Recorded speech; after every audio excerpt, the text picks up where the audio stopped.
Hello student, good evening everybody. हम लोग थोड़ा सा रिवीजन करेंगे जो कल पढ़ा था। हम लोगों ने कल पढ़ा था स्वप्रेरण गुणांक। स्वप्रेरण गुणांक, इसका एक और नाम क्या था? स्वप्रेरकत्व। स्वप्रेरकत्व, ओके। स्वप्रेरकत्व, स्वप्रेरण अलग है और स्वप्रेरकत्व अलग है। स्वप्रेरण का मतलब क्या था मैंने बताया था आपको, एक बार फिर से देखते हैं। स्वप्रेरण डिफरेंट है, स्वप्रेरण अलग है किससे? स्वप्रेरकत्व से। क्योंकि कभी कभी स्वप्रेरण गुणांक को स्वप्रेरकत्व नाम से पूछा जा सकता है कि स्वप्रेरकत्व की परिभाषा दीजिए, मात्रक लिखिए। ये बहुत ही इंपॉर्टेंट क्वेश्चन है। ऑब्जेक्टिव पर्पस में भी पूछा जाता है, शॉर्ट टाइप में भी पूछा जाता है और लॉन्ग टाइप क्वेश्चन में पूछा जाता है कि किसी कुंडली का स्वप्रेरकत्व निकालिए। ये हम लोगों ने कल सीखा था। कल हमने सीखा था कुंडली का स्वप्रेरकत्व निकालिए। ये तीनों क्वेश्चन एग्जाम में पूछे जाते हैं। कुंडली का स्वप्रेरकत्व, कुंडली या परिनलिका का स्वप्रेरकत्व ज्ञात करिए। क्वेश्चन आपको समझ में आने चाहिए। स्वप्रेरण की घटना अलग है। नंबर 1, स्वप्रेरकत्व या स्वप्रेरण गुणांक की परिभाषा, ये एक ही चीज है। स्वप्रेरण गुणांक का स्वप्रेरकत्व और इसका क्या पूछा जाता है? परिभाषा, मात्रक। और ये वाला प्रश्न है कुंडली का स्वप्रेरकत्व निकालिए। ये सब आपको अच्छे से समझ में आने चाहिए। तो स्वप्रेरण अलग है। स्वप्रेरण मीन्स ये किसका नाम है? स्वप्रेरण, ये विद्युत चुंबकीय प्रेरण का नाम है। ये मैं बार बार रोज समझा रही हूं कि विद्युत चुंबकीय प्रेरण का ही दो प्रकार के नाम होते हैं, स्वप्रेरण और अन्योन प्रेरण। विद्युत चुंबकीय प्रेरण के दो नाम होते हैं, स्वप्रेरण और अन्योन प्रेरण। राइट? कहने का मतलब विद्युत चुंबकीय प्रेरण दो प्रकार का होता है, स्वप्रेरण और अन्योन प्रेरण। तो विद्युत चुंबकीय प्रेरण जब एक ही कुंडली में होता है, विद्युत चुंबकीय प्रेरण की घटना जब एक ही कुंडली में होती है तो वो बन जाती है स्वप्रेरण। और जब विद्युत चुंबकीय प्रेरण की घटना दो कुंडलियों के बीच होती है तो वो बन जाता है अन्योन प्रेरण। ठीक है ना? और विद्युत चुंबकीय प्रेरण क्या है ये भी आपको मालूम है कि जब किसी बंद परिपथ में समय के साथ फ्लक्स परिवर्तन दर पाई जाती है तब प्रेरित विद्युत वाहक बल और प्रेरित धारा उत्पन्न होते हैं। इस घटना को हम क्या कहते हैं? विद्युत चुंबकीय प्रेरण कहते हैं। ठीक है ना? विद्युत चुंबकीय प्रेरण क्या होता है कि जब समय के साथ फ्लक्स में क्या होता है? परिवर्तन होता है। फ्लक्स बढ़ता है या घटता है, यानी फ्लक्स परिवर्तन दर पाई जाती है तो क्या उत्पन्न होता है? प्रेरित विद्युत वाहक बल और प्रेरित धारा उत्पन्न होते हैं। यही घटना क्या कहलाती है? यही घटना क्या कहलाती है? विद्युत चुंबकीय प्रेरण। इसी घटना को हम क्या कह देते हैं? विद्युत चुंबकीय प्रेरण। बस इतना सा शॉर्ट है, आपको ये याद रखना है। फ्लक्स बढ़े या फ्लक्स घटे, यानी कि समय के साथ फ्लक्स परिवर्तन दर पाया जाए तो इस घटना को ही फ्लक्स परिवर्तन दर पाया जाए, फलस्वरूप प्रेरित विद्युत वाहक बल और प्रेरित धारा उत्पन्न हो, इस घटना को ही हम विद्युत चुंबकीय प्रेरण कहते हैं। और जब ये घटना सिर्फ एक परिपथ में होती है तो वो कहलाती है घटना स्वप्रेरण। और जब दो कुंडलियों के बीच में होती है, एक कुंडली में ये विद्युत चुंबकीय प्रेरण की घटना कराने पर दूसरी में प्रेरित धारा या प्रेरित विद्युत वाहक बल का उत्पन्न होना अन्योन प्रेरण कहलाता है। अब जब हम स्वप्रेरण का गुणांक निकालते हैं तो वो बन जाता है स्वप्रेरकत्व या स्वप्रेरण गुणांक। ठीक है ना? ये आपका पूरा रिवीजन हो गया स्वप्रेरण और अन्योन प्रेरण का।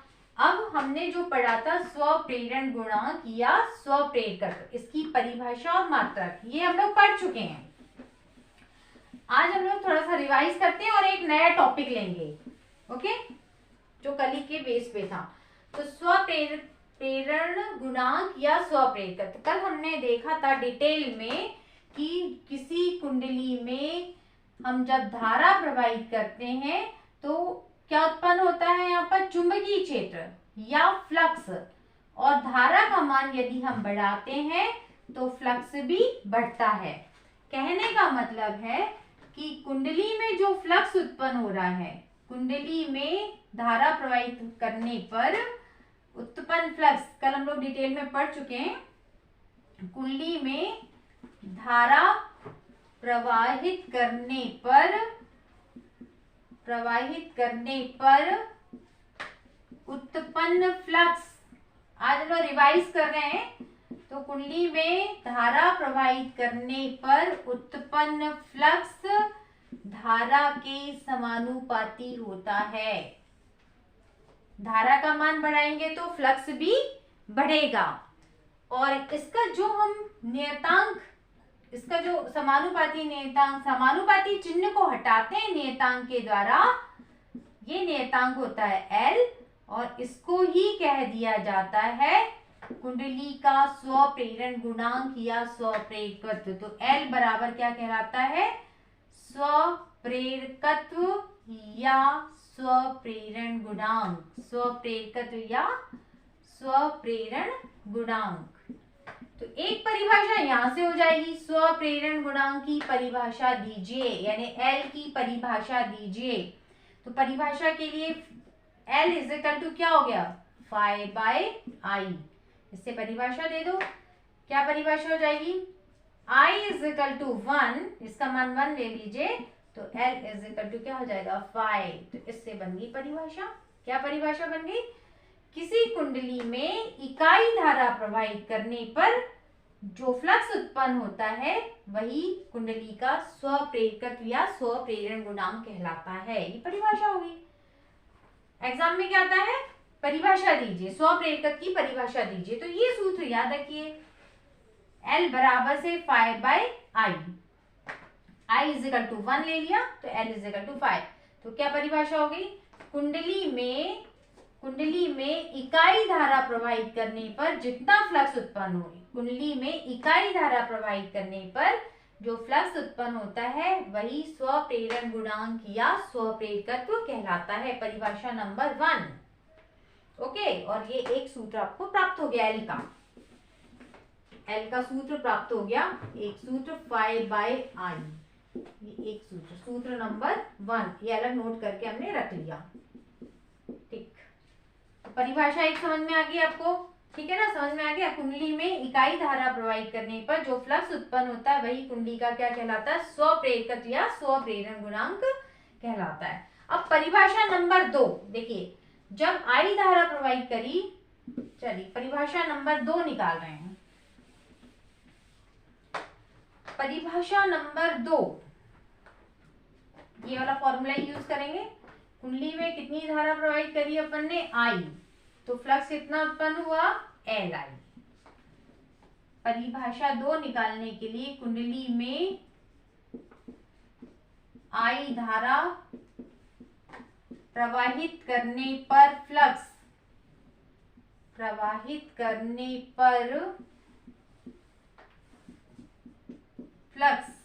फाई बराबर कितना मिला, Li। ये भी अपन ने पढ़ा, इक्वेशन नंबर 1।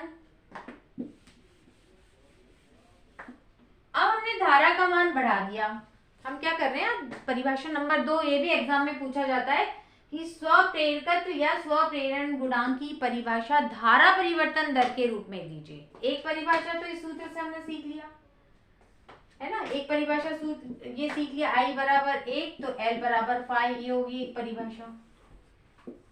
अब दूसरी परिभाषा धारा परिवर्तन दर के रूप में निकालेंगे। तो I धारा प्रवाहित करने पर फ्लक्स हो गया 5 इज इक्वल टू Li। धारा का मान बढ़ा दिया, धारा हमने I से बढ़ाकर I प्लस डेल I कर दी। धारा बढ़ा देंगे तो फ्लक्स भी बढ़ेगा ना, धारा बढ़ाने पर उत्पन्न फ्लक्स क्या होता है, बढ़ते जाता है। तो धारा का मान हमने बढ़ा दिया, धारा I से I प्लस डेल I करने पर फ्लक्स भी बढ़ गया। देखिए यहाँ पर फ्लक्स कितना बढ़ गया, वो भी डेल फाई से बढ़ गया, पहले फाई था वो भी बढ़ गया डेल फाई से। तो फॉर्मूला क्या हो गया, फाई फ्लक्स इतना हो गया। ये नियतांक है, ये तो अचर राशि है, ये नहीं बदलेगी, कुंडली का स्वप्रेरक तो अचर है। तो धारा हो गई I प्लस डेल आई। ये हो गया आपका समीकरण नंबर 2। अब फ्लक्स में कितना परिवर्तन हुआ, तो समीकरण 2 में से एक को घटा दो, समीकरण 2 में से एक को घटा दो। देखो इसको खोलोगे तो क्या हो जाएगा, L I plus L del I, यही हो जाएगा इसको खोलने पर। तो समीकरण 2 में से फाई प्लस डेल फाई, है ना, इसको जरूरत नहीं है, लेकिन जिससे नहीं बनता वो ऐसा कर ले, इसको खोल लीजिए। अब समीकरण 2 में से एक को घटा दो, समीकरण इक्वेशन 2 माइनस इक्वेशन 1 कर दो। चलिए घटाइए, इसमें से इसको घटाओ, phi plus del phi minus phi, तो फाई क्या हो गए, कैंसिल हो गए, लिख देती हूं मैं, phi plus del phi minus phi, इसमें से इसको हमने घटा दिया, तो ये फाई क्या हो जाएंगे, कैंसिल हो जाएंगे, और इसमें से इसको घटा दिया। ये वाली राशि क्या है आपकी, L I plus L del I minus L I. इसको एग्जाम में इतना लिखना नहीं है, आपकी इतनी प्रैक्टिस होना चाहिए कि डायरेक्ट इसमें से इसको घटाए तो डेल फाई मिलेगा। यहाँ पे देखिए क्लियर ही है ना, जब हम इसमें से इसको घटा रहे हैं तो कितना बढ़ा है, डेल फाई, है ना, ओके। और इसमें से इसको अपन घटा रहे हैं तो एल आई कैंसिल हो गया, एल डेल आई बचा, तो ये हो गया आपका, ये हो गया कैंसिल और ये हो गया कैंसिल। तो कितना बचा है, फ्लक्स में परिवर्तन कितना हो गया, एल डेल आई, फ्लक्स में परिवर्तन कितना हो गया, एल डेल आई। तो फ्लक्स परिवर्तन दर के लिए क्या करना पड़ेगा, डेल टी का भाग दे दो, ठीक है ना। फ्लक्स में परिवर्तन आ गया आपका, समीकरण 2 में से एक को घटा दिया तो फ्लक्स में कितना परिवर्तन हुआ ये प्राप्त आ गया, फ्लक्स में परिवर्तन, ये परिवर्तन फ्लक्स में हमको प्राप्त हो गया। अब फ्लक्स परिवर्तन दर के लिए डेल टी का भाग दे दीजिए, तो del phi by del T का भाग दे दो, फ्लक्स परिवर्तन दर आ गया L del I by del T, ये आ गई आपकी धारा परिवर्तन दर। इसी के रूप में परिभाषा देना है आपको, ठीक है, ओके। देखिए स्क्रीनशॉट ले लीजिए, ओके। अब फैराडे के द्वितीय नियम से, फैराडे का द्वितीय नियम क्या है कि जो प्रेरित विद्युत वाहक बल होता है वो फ्लक्स परिवर्तन दर के समानुपाती होता है। फैराडे के द्वितीय नियम से, ये देखिए बार बार पढ़ेंगे तो आपको देखो यहाँ फैराडे का द्वितीय नियम भी याद हो रहा है, राइट, ओके। फैराडे के द्वितीय नियम से क्या है, द्वितीय नियम आप बार बार पढ़ेंगे तो यहाँ अपने आप आ गया कि अब फैराडे के नियम लिखिए। तो पहला वाला नियम तो विद्युत चुंबकीय प्रेरण की परिभाषा दे दो, और दूसरा नियम ये है फैराडे के द्वितीय नियम से प्रेरित विद्युत वाहक बल, इसका संकेत होता है स्मॉल ई, प्रेरित विद्युत वाहक बल फ्लक्स परिवर्तन दर के समानुपाती या बराबर होता है, क्योंकि नियतांक का मान कितना हो जाता है 1, है ना। फैराडे के द्वितीय नियम से प्रेरित विद्युत वाहक बल फ्लक्स परिवर्तन दर के समानुपाती होता है, यही लिखा था। और E इक्वल टू क्या लिखा था, माइनस के del phi by del T, और नियतांक का मान कितना हो गया था 1। ऋण चिन्ह क्या बताता है कि प्रेरित विद्युत वाहक बल और फ्लक्स परिवर्तन दर एक दूसरे का क्या करते हैं, विरोध करते हैं, वही जिस कारण से उत्पन्न होते हैं उसी कारण का विरोध करते हैं, राइट। तो यहाँ पर K का मान 1 आ गया था, तो ये आपका रिवीजन भी हो गया फैराडे का द्वितीय नियम, ठीक है। तो यहाँ पर हम क्या लिख रहे हैं, प्रेरित, फैराडे के द्वितीय नियम से प्रेरित विद्युत वाहक बल का मान लिख लिया, और ऋण चिन्ह विरोध को बताता है, ये ऋण चिन्ह किसको प्रदर्शन करता है, विरोध को, कि ये दोनों पक्ष एक दूसरे का क्या करते हैं, विरोध करते हैं। प्रेरित विद्युत वाहक बल फ्लक्स परिवर्तन दर का विरोध करता है, ये ऋण चिन्ह विरोध को बताता है, इसको हमको काउंटिंग में नहीं लेना है, सिर्फ कि ये एक दूसरे के विपरीत होते हैं, बस यही लिखना है अपने को। अब यहां से del phi by del T का मान लिख लो, फ्लक्स परिवर्तन दर का मान आपने कितना निकाला था, तो E is equal to minus flux परिवर्तन दर का मान लिखो कितना है, L del I by del T, minus को आपको काउंटिंग में नहीं लेना है, सिर्फ ये विरोध के लिए, ये विपरीत के लिए। तो ये हो गया आपका E is equal to L del I by del T, ये देखिए E हो गया। अब किसकी परिभाषा देना है, स्वप्रेरकत्व की, किसकी परिभाषा देना है भाई? स्वप्रेरकत्व या स्वप्रेरण गुणांक की, जिसका संकेत क्या है? एल। जैसे यहाँ पे दी थी ना एल की परिभाषा स्वप्रेरण की। एक परिभाषा ये इस सूत्र से और एक परिभाषा इस सूत्र से। देखो एल बराबर ये हो गया ई, इसको पक्षांतर कर दो, E del I by del T. ये होगी आपकी यहाँ से परिभाषा नंबर 2 निकलेगी। देखिए परिभाषा नंबर 2 कैसे निकलेगी। यहाँ पर परिभाषा नंबर 1 में आई बराबर 1 लिया था, आई की जगह ये परिभाषा नंबर 2 में क्या है? धारा की जगह क्या है? यहाँ धारा परिवर्तन दर। तो परिभाषा क्या होगी? यदि हर की राशि को 1 लो, जैसे यहाँ पे आई को 1 लिया था, ऐसे यहाँ पे यदि del I by del T is equal to 1, यानी धारा परिवर्तन दर इकाई हो, तब एल बराबर ई। तब एल यानी स्वप्रेरकत्व बराबर ई क्या है? प्रेरित विद्युत वाहक बल। ई क्या है आपका? प्रेरित विद्युत वाहक बल। एल क्या है? कुंडली का स्वप्रेरकत्व। एल जिसकी परिभाषा देनी है हमको, परिभाषा दीजिए। स्वप्रेरकत्व या स्वप्रेरण गुणांक परिभाषा होगी। इससे क्या परिभाषा होगी? कुंडली में धारा परिवर्तन दर इकाई होने पर उत्पन्न होने वाला प्रेरित विद्युत वाहक बल का मान ही स्वप्रेरकत्व या स्वप्रेरण गुणांक कहलाता है। ठीक है, तो अब इट्स सो सिंपल, कुछ नहीं है, परिभाषा रटना नहीं है, याद नहीं करना, समझना है। ये सूत्र है आपका, सूत्र याद है।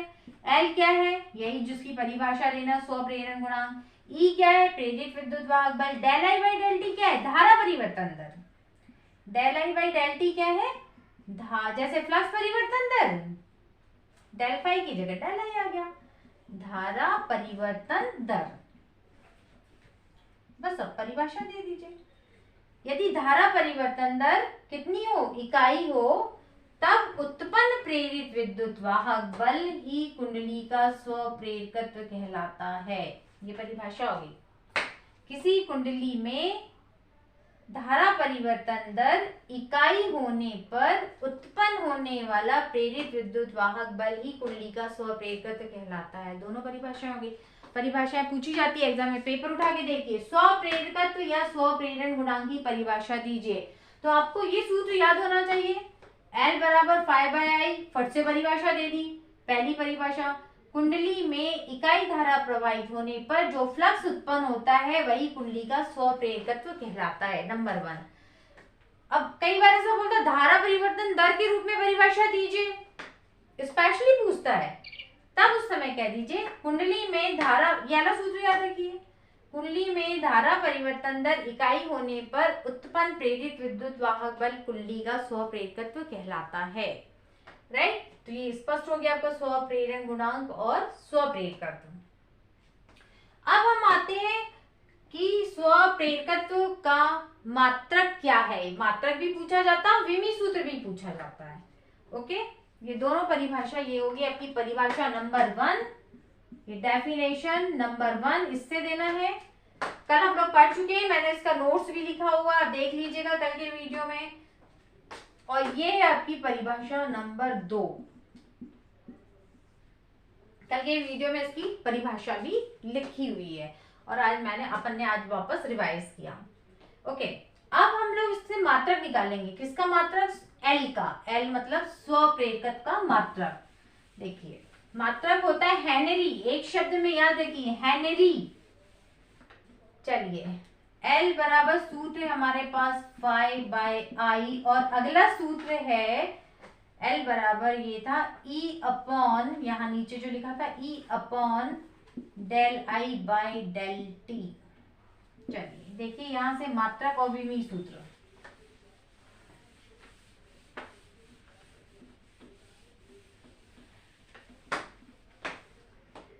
ओके, चुंबकीय फ्लक्स को हम नापते हैं वेबर में। फाई क्या है? चुंबकीय फ्लक्स। इसको हम किस में नापते हैं? वेबर। धारा को काय में नापते हैं? एम्पियर। तो एक मात्रक हो गया वेबर पर एम्पियर। ये याद होना चाहिए आपको। यदि सूत्र याद है तो मात्रक भी याद रहेगा। ऑब्जेक्टिव पर्पस से आप लिख भी सकते हैं, या ऑप्शन में दिया है कि छांटिए स्वप्रेरकत्व का कौन सा मात्रक है, ये भी दिया रह सकता है। यदि इसको दिया है तो देखिए डेल टी को ऊपर ले जाओ, इसमें आपने क्या लिख सकते हैं, E del T by del I, यानी मात्रक बनाने के लिए, क्योंकि ऐसा पलटेगा तो नहीं, मात्रक के लिए। तो ई हो गया आपका, ई मतलब प्रेरित विद्युत वाहक बल, इसका मात्रक क्या हो गया, वोल्ट।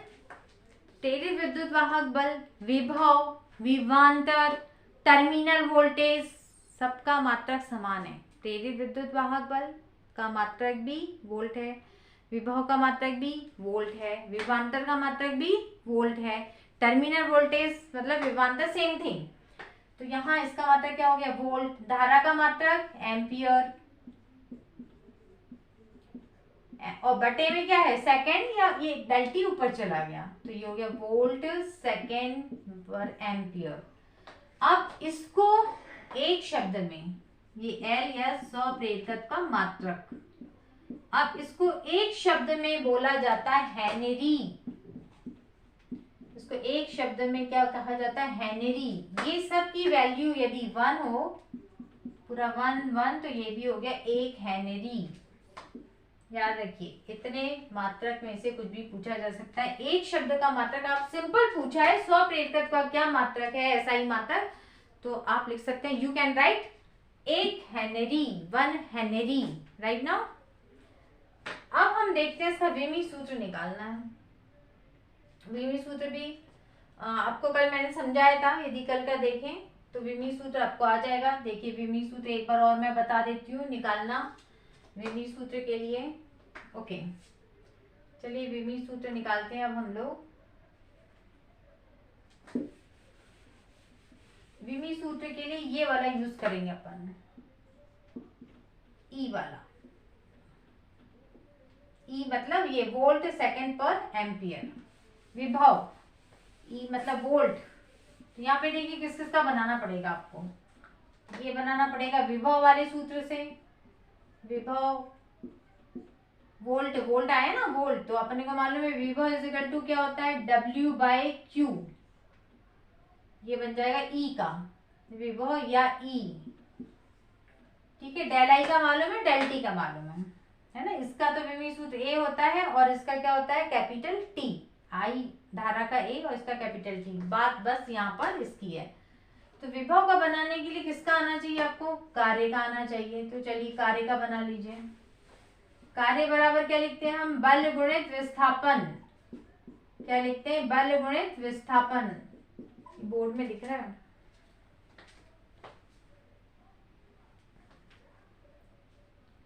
ओके। बल गुणित विस्थापन, और बल बराबर क्या लिखा जाता है, द्रव्यमान गुणित त्वरण। क्या लिखा जाता है बल बराबर से, द्रव्यमान यानी m, त्वरण मतलब a, ठीक है, और विस्थापन। बल बराबर हो गया द्रव्यमान गुणित त्वरण, ये हो गया विस्थापन। अब विमा लिख दो, लिख लो विमाएं। द्रव्यमान की विमा क्या होती है, m। बल बराबर क्या लिखते हैं, मैं सिंपल लिख दे रही हूँ, द्रव्यमान गुणित त्वरण, त्वरण का संकेत a। द्रव्यमान की विमा a, त्वरण की LT माइनस 2, विस्थापन की L। ओके, a क्या है यहाँ पर, त्वरण। याद आएगा आपको, द्रव्यमान गुणित त्वरण।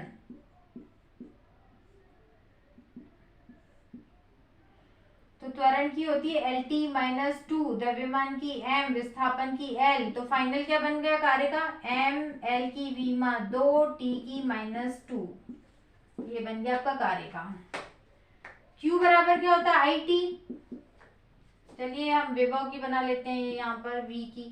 कार्य की लिख लो, m, L की विमा 2, T की माइनस 2।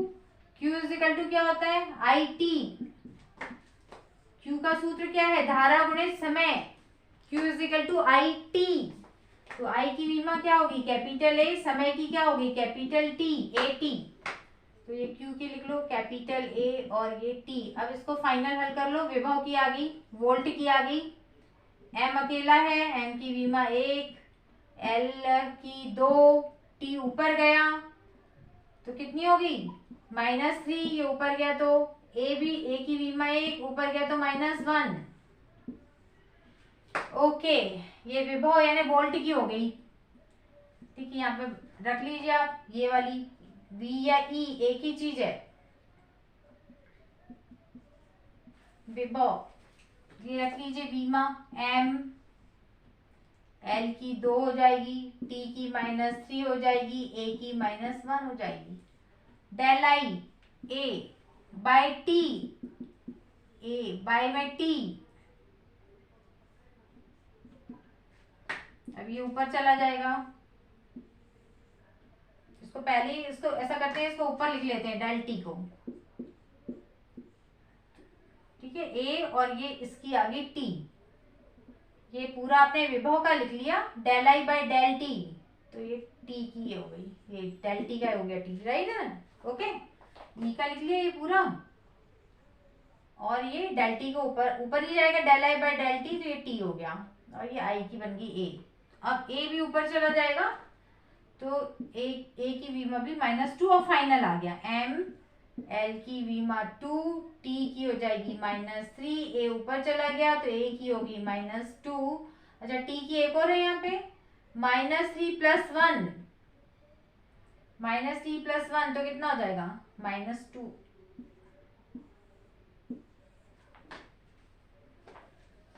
तो ये हो गया इसका विमी सूत्र।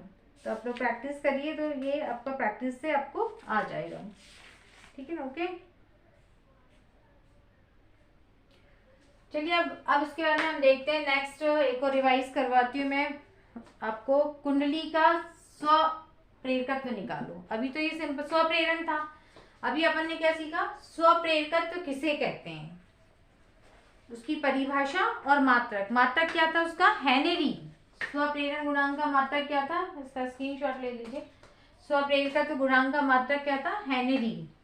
ओके, और परिभाषा हमने L/I से सीखी है ना, और यानी एक धारा के रूप में सीखी, एक धारा परिवर्तन दर के रूप में सीखी अपन ने परिभाषाएं। तो स्व प्रेरण गुणांक की 2 परिभाषाएं सीखी, उसका मात्रक सीखा हेनरी, और ये विमी सूत्र सीखा। अब प्रश्न है कि किसी कुंडली का स्व प्रेरण गुणांक ज्ञात करिए या स्व प्रेरकत्व ज्ञात करिए। ये एग्जाम में पूछा जाता है। किसी कुंडली या परिनलिका का स्व प्रेरकत्व निकालिए, एग्जाम में पूछा जाता है। किसी कुंडली का, वृत्ताकार कुंडली का स्व प्रेरण गुणांक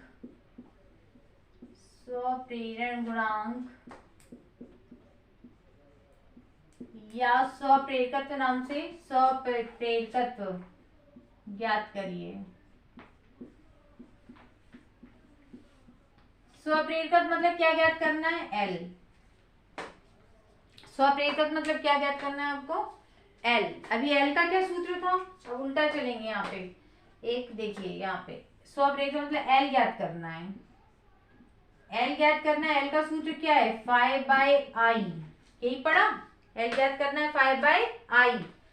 यानी L ज्ञात करने के लिए आपको क्या चाहिए, phi। चलिए उल्टा चल रहे हैं अपन, यहाँ से यहाँ देखिए पूरा आपको पिक्चर कैसे बनेगी आपकी, इसको ज्ञात करने के लिए L = phi/I। तो phi ज्ञात करना पड़ेगा। phi यानी चुंबकीय फ्लक्स, जिसका सूत्र होता है BA cos θ। कुंडली को ऐसा रखना है कि अधिकतम चुंबकीय फ्लक्स गुजरे, यानी थीटा का मान कैसा लेना पड़ेगा, 0, cos 0 1। तो यहाँ पे ये फ्लक्स के लिए देखिए, L निकालने के लिए फ्लक्स चाहिए, फ्लक्स का सूत्र ये है। फ्लक्स निकालने के लिए B चाहिए, फ्लक्स निकालने के लिए क्या चाहिए, B। चुंबकीय क्षेत्र चाहिए BA। तो कुंडली का क्षेत्रफल हो गया, कुंडली का क्षेत्रफल दिया हुआ रहेगा, ज्ञात रहेगा ये। फ्लक्स निकालने के लिए चुंबकीय क्षेत्र कितना उत्पन्न होता है, ये चाहिए। तो ये पूरा आपको इंट्रोड्यूस बन गया। उल्टा चलिए, आपको ज्ञात क्या करना है, सूत्र phi/I। तो इसके लिए हमको फाई निकालने के लिए याद करिए, फाई का सूत्र क्या है, बी ए कॉस थीटा, यानी फ्लक्स निकालने के लिए चुंबकीय क्षेत्र लगेगा। तो हमको अब इस टाइप से चलना पड़ेगा, इधर से इधर। सबसे पहले चुंबकीय क्षेत्र निकालना पड़ेगा, फिर फ्लक्स निकालेंगे, फ्लक्स निकल गया तो सूत्र में मान रख देंगे तो आंसर आ जाएगा। बस ये प्रोसेस है, आपकी उल्टा उल्टा चलिए और आपका आंसर आ जाएगा। चलिए, तो अब कुंडली में चुंबकीय क्षेत्र कितना उत्पन्न होता है, ये हमने धारा के चुंबकीय प्रभाव में पढ़ा है कि वृत्ताकार कुंडली के केंद्र पर कितना चुंबकीय क्षेत्र उत्पन्न होता है। याद आया होगा, ये देखिए, ये चित्र लेकर मैंने समझाया था आपको। धारा बाई कुंडली, वामावर्त दिशा में धारा या दक्षिणावर्त दिशा में धारा, केंद्र पर उत्पन्न चुंबकीय क्षेत्र की तीव्रता कितनी थी, μ0 Ni/2r न्यूटन पर एम्पियर मीटर। याद आया होगा। तो चलिए आइए, किसी कुंडली का स्वप्रेरकत्व ज्ञात करना। तो सबसे पहले क्या, कुंडली लेना पड़ेगा अपने को।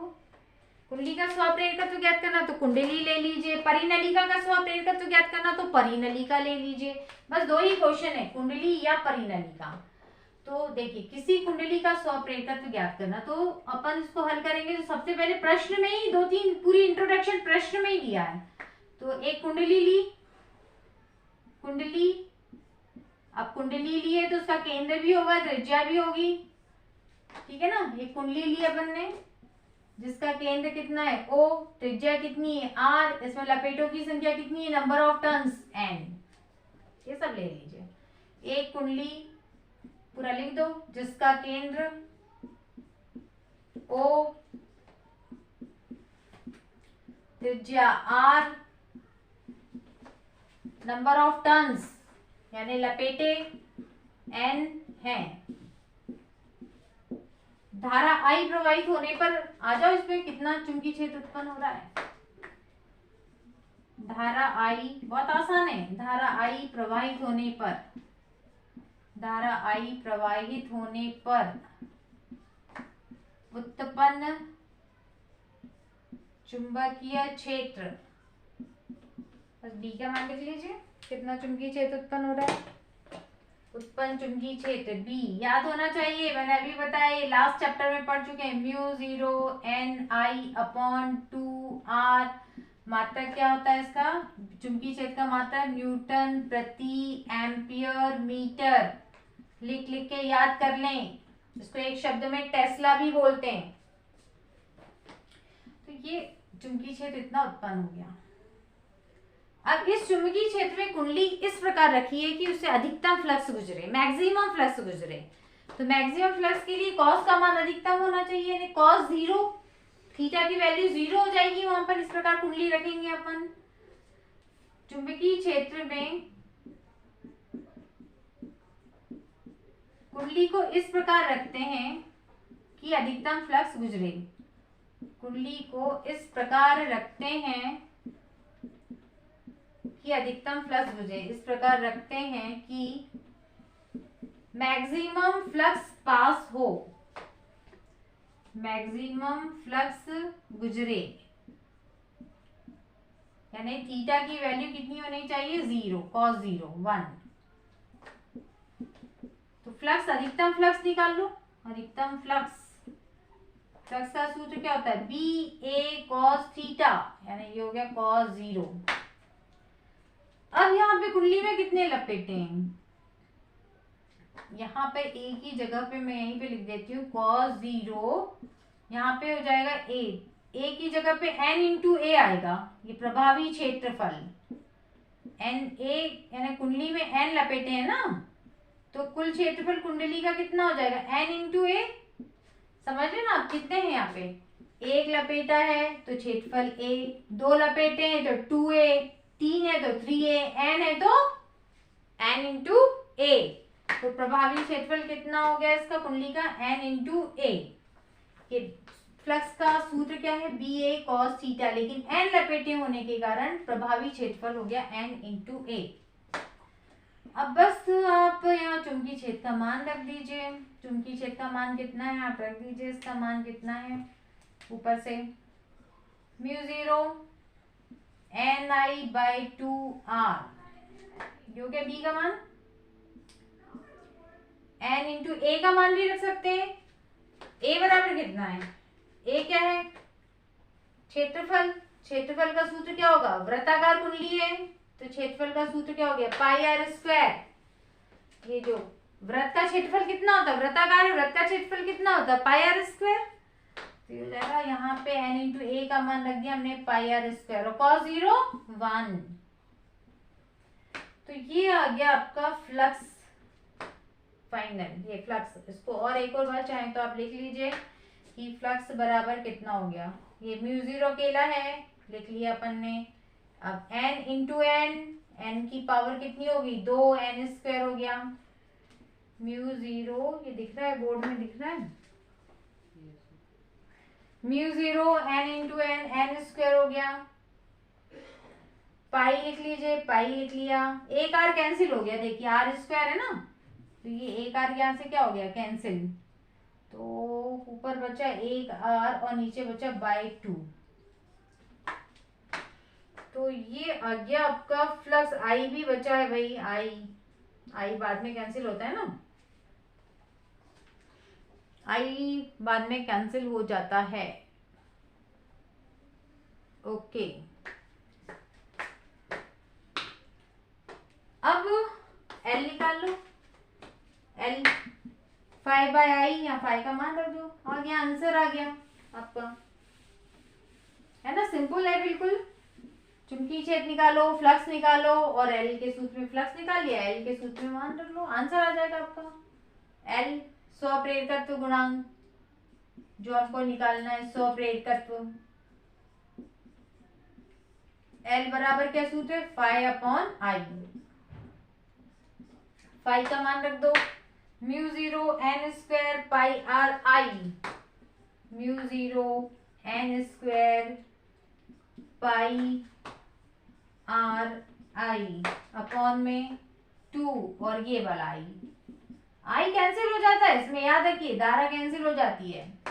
तो इस प्रकार से फाइनल आ गया आपका L is equal to mu zero N square, pi को पहले लिख लें, mu zero pi N square r upon में 2, ये हो गया आपका L.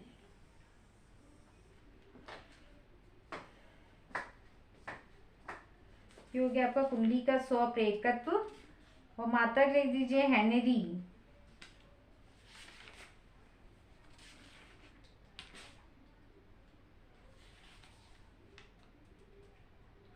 Mu zero pi N square R by 2, okay, henry, मात्रक भी लिख दीजिए इसका हेनरी। फाइनल आंसर आ गया। एक और लिख सकते हैं, अभी ये इसमें हवा में रखा हुआ था, यदि कुंडली के अंदर कोई चुंबकीय पदार्थ रखा हो, चुंबकनशीलता बढ़ जाएगी, याद रखें आप, क्योंकि जो कुंडली है उसके अंदर क्या रख दिया अपन ने, चुंबकीय पदार्थ रख दिया, लोह चुंबकीय पदार्थ, नरम लोहा रख दिया अपन ने सपोज, तो चुंबकनशीलता बढ़ जाएगी, मतलब एल का मान बढ़ जाएगा। यदि कुंडली के अंदर लोह चुंबकीय पदार्थ रख दिया, आपको मालूम है ना यहाँ पे क्या हो जाएगा माध्यम रखने से, म्यू जीरो म्यू आर। यदि कुंडली में लोह चुंबकीय पदार्थ मतलब माध्यम में रखी है कुंडली, लोह चुंबकीय पदार्थ रखा हो कुंडली में, दिख रहा है लोह चुंबकीय पदार्थ, कुंडली में लोह चुंबकीय पदार्थ रखा गया हो,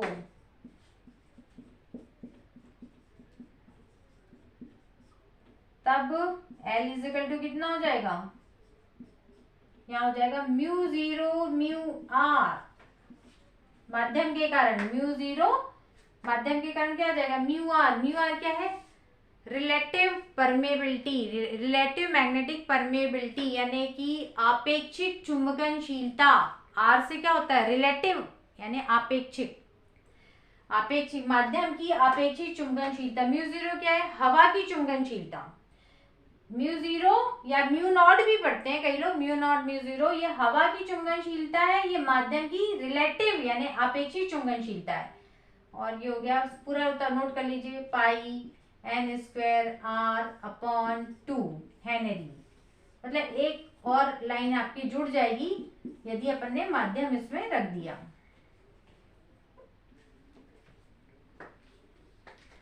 ठीक है ना, स्क्रीनशॉट ले लीजिए। तो आप यहाँ पर स्क्रीनशॉट लेने पर आप लिख सकते हैं कि कौन कौन से कारक इस पे प्रभावित, स्क्रीनशॉट ले लीजिए, फिर बता रही कौन कौन से एल पे माध्यम प्रभावित करते हैं। तो ये देखिए आपको समझ में आ चुका होगा, बहुत ही आसान था। मेन अपना फैक्टर था एल निकालना, फाई बाय आई। तो फाई निकालने के लिए क्या निकाला आपने, चुंबकीय क्षेत्र निकाला, क्योंकि फाई में क्या आता है बी ए कॉस थीटा, चुंबकीय सॉरी फाई एल निकालने के लिए फाई निकाला और फाई के लिए क्या चाहिए, चुंबकीय क्षेत्र। तो अपन ने उल्टा उल्टा चलते गए, एक प्रोसेस बना लो, नोट्स बना लो, तो बहुत आसान है, कोई दिक्कत नहीं है।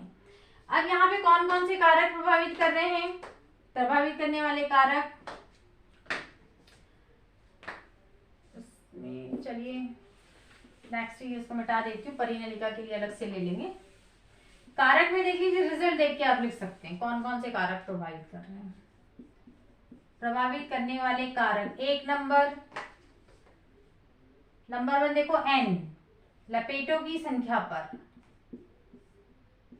लपेटों की संख्या एन पर क्या लिखेंगे आप, एल समानुपाती एन। कुंडली में लपेटों की संख्या n ज्यादा होगी तो l का मान भी ज्यादा होगा, यानी ऊपर की राशि ज्यादा होगी तो आंसर ज्यादा आएगा। तो यदि लपेटों की संख्या ज्यादा होगी तो स्वप्रेरकत्व तो ज्यादा होगा। नंबर 2 n हो गया, r भी ऊपर आ रहा है, कुंडली r क्या है, कुंडली की त्रिज्या, यदि कुंडली की त्रिज्या ज्यादा होगी तो l भी ज्यादा आ गया, यानी कुंडली की त्रिज्या पर निर्भरता। ओके तो L समानुपाती R, यदि कुंडली की त्रिज्या ज्यादा होगी तो स्वप्रेरकत्व भी ज्यादा होगा।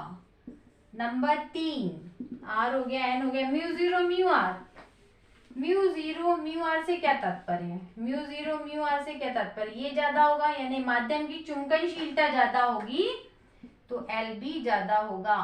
बस हो गया फैक्टर भी आपका, माध्यम की चुंबकनशीलता पर निर्भरता, माध्यम की चुंबकनशीलता पर निर्भरता,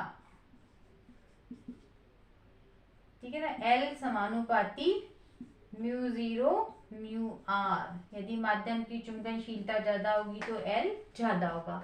इस प्रकार से प्रभावित करने वाले कारक हो गए। सेम इसी प्रकार से आप परिनलिका का स्वप्रेरकत्व भी ज्ञात कर सकते हैं। ठीक है, 1 मिनट में नया टॉपिक देख ही लेते हैं अपन लोग, है ना, 5 मिनट लगेंगे मुश्किल से, देख लेते हैं अपन बिल्कुल इसी तरीके से। कुंडली की जगह क्या हो जाएगा, परिनलिका। कुंडली की जगह पे क्या यूज करना है आपको, परिनलिका यूज करना है। किसी परिनलिका का स्वप्रेरकत्व ज्ञात करो जिसमें कि ये स्वप्रेरकत्व खत्म हो जाएगा, फिर अन्योन प्रेरण पढ़ेंगे अपन कल। अब प्रश्न अभी क्या देखा था आपने, कुंडली का स्वप्रेरकत्व निकालो, अब यहाँ पर आ गई परिनलिका। प्रोसेस सेम वही है, बस कुंडली की जगह परिनलिका आ गई, स्वप्रेरकत्व निकालना है। मैं फिर से बता रही, प्रोसेस वही है, प्रोसेस समझ, प्रोसेस वही है, एल निकालना है परिनलिका के लिए। तो सूत्र क्या है, एल इज इक्वल टू क्या होता है, फाई बाय आई। उल्टा चलिए, इसको निकालने के लिए क्या निकालना पड़ेगा, फाई। फाई निकालने के लिए, फाई का सूत्र क्या होता है, बी ए कॉस थीटा। फाई निकालने के लिए क्या निकालना पड़ेगा, बी। बस हो गई प्रोसेस, बस इतनी सी प्रोसेस है। परिनलिका के लिए अब धारा प्रवाहित करने पर कितना चुंबकीय क्षेत्र उत्पन्न होता है उसका मान याद रखिए। जैसे कि कुंडली में क्या था, म्यू जीरो एन आई बाय 2R। इस प्रकार से परिनलिका के लिए, तो परिनलिका आपको मालूम है इस टाइप की होती है परिनलिका। फैराडे के द्वितीय नियम, फैराडे के नियम में समझाई थी, ये परिनलिका है। इसकी लंबाई कितनी है, L। इसमें कितनी धारा प्रवाहित कर रहे हैं अपन, I। तब कितना चुंबकीय क्षेत्र उत्पन्न होगा, तो एक आपने क्या ली, एक परिनलिका, उसमें लपेटों की संख्या भी ले लीजिए, एक परिनलिका, इसकी लंबाई लेना पड़ेगा यहाँ, एक परिनलिका जिसकी लंबाई L, जिसकी लंबाई ले लीजिए यहाँ पे, कितनी है लंबाई इसकी, स्मॉल l। लपेटों की संख्या n, ये लपेटे टर्न्स, लपेटों की संख्या कितनी है n।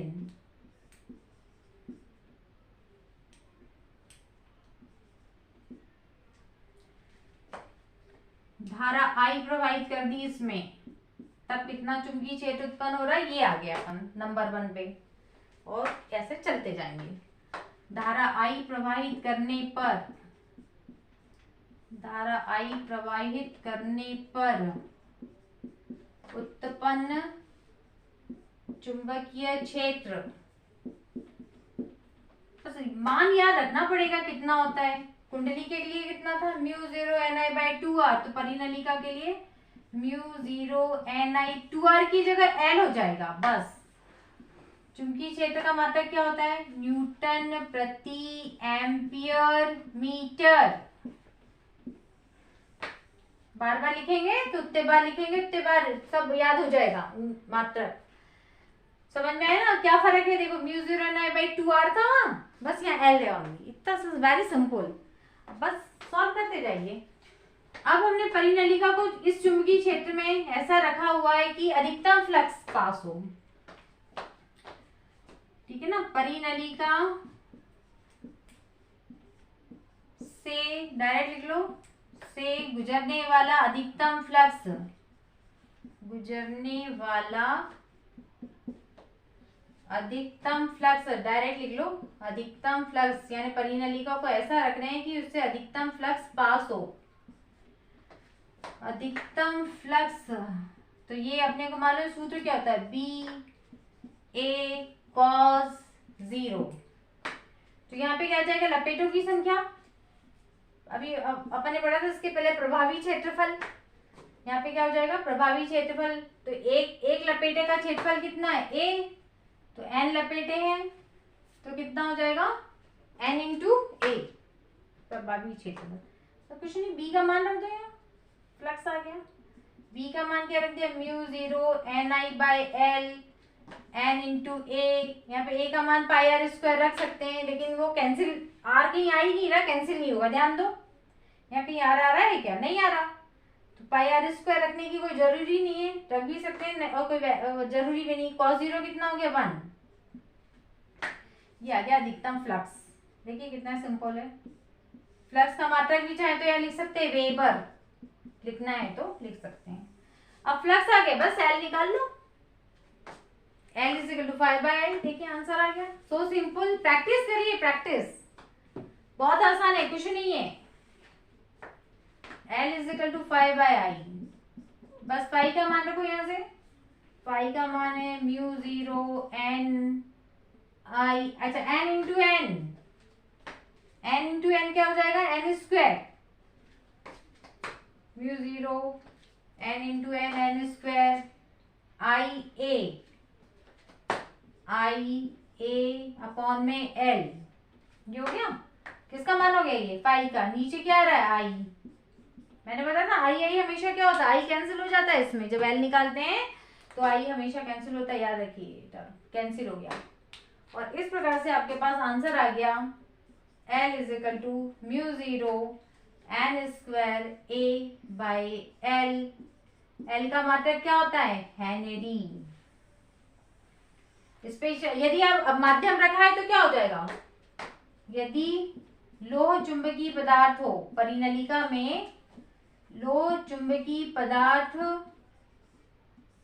परिनलिका में हो, परिनलिका में हो,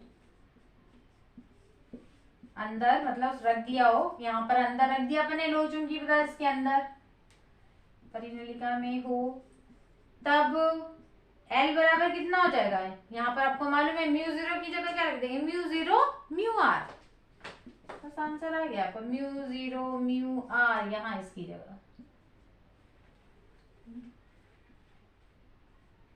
हो गया n² A अपॉन में L हेनरी, आंसर आ गया। देखिए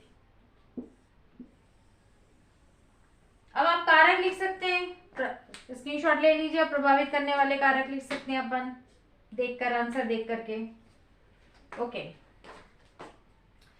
अब प्रेरकत्व को प्रभावित करने वाले कारक, रिजल्ट देखकर लिख लीजिए। कारक प्रभावित करने वाले कारक कौन कौन से हैं जो प्रभावित करते हैं, प्रभावित करने वाले कारक,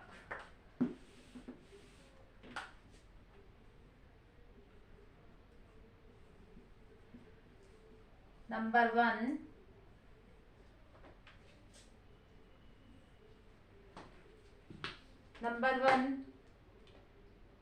n, लपेटों की संख्या ज्यादा है। नंबर n से क्या तात्पर्य है?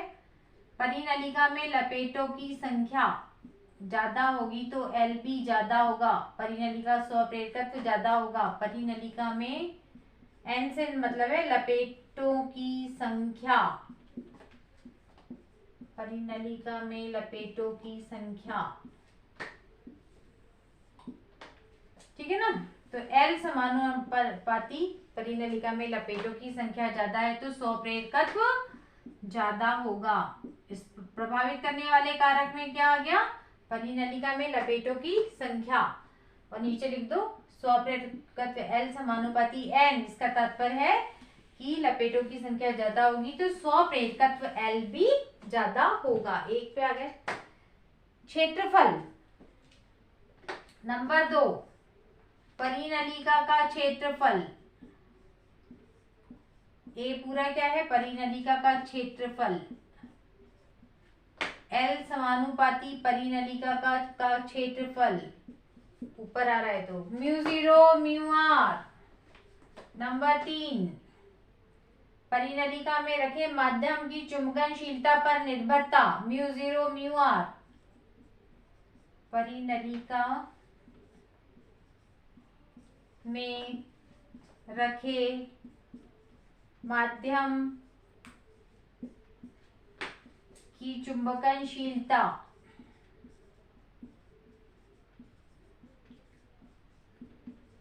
कहने का तात्पर्य क्या है? μ0 μr। L समानुपाती μ0 μr। चुंबकनशीलता ज्यादा होगी तो L भी ज्यादा होगा। चौथा कारक L। L क्या है? परिनलिका की लंबाई। अब ये नीचे आ रहा है तो परिनलिका की लंबाई को कम होना चाहिए। चौथा कारक व्युत्क्रमानुपाती है तो चौथे में आप क्या लिख सकते हैं? नंबर 4 में इस रिजल्ट को देखते हुए नंबर 4 में क्या लिख सकते हैं? परिनलिका की लंबाई कैसी होनी चाहिए? कम होना चाहिए। तो नंबर 4 कारक हो गया परिनलिका की लंबाई। स्मॉल l मतलब परिनलिका की लंबाई। क्या लिखेंगे? L व्युत्क्रमानुपाती 1/L लंबाई, परिनलिका की लंबाई, ठीक है ना। L ज्यादा होने के लिए L क्या होना चाहिए? L ज्यादा होने के लिए परिनलिका की लंबाई क्या होना चाहिए? कम होना चाहिए। तो ज्यादा कठिन तो था ही नहीं, सो सिंपल।